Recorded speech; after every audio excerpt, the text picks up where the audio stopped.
এখন ইদানিং দেখছি বাংলাদেশি চুতিয়াচোদা, মানে কি বলতো, মুসলিম ক্যান্ডির মানুষগুলোকে পুরোপুরি ওয়েস্ট বেঙ্গল, কলকাতা, বিভিন্ন জায়গা থেকে পুরোপুরি বাইরে বার করে দিচ্ছে। তো সেই ক্ষেত্রে ওদের খুব মাইন্ডে লাগছে।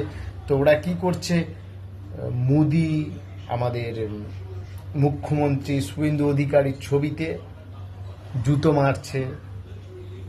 আরে ছোট লোকের বাচ্চা, চুতিয়া, সরি, যাই হোক, আরে তোদেরকে ছোটোখাটো একটা অসুস্থ হলে, শরীর খারাপ হলে, তোদেরকে ওয়েস্ট বেঙ্গল, কলকাতা হোক বা ব্যাঙ্গালোর হোক বা চেন্নাই হোক, সেখানে এসে তোদেরকে চিকিৎসা করতে হয় এখনো অবধি। কি বাল আছে রে তোদের? কি আছে বল? এত বড় বড় কথা বলিস, কি আছে তোদের? দুদিন পরে বাংলাদেশেও তোরা সবাই জয় শ্রীরাম বলবি।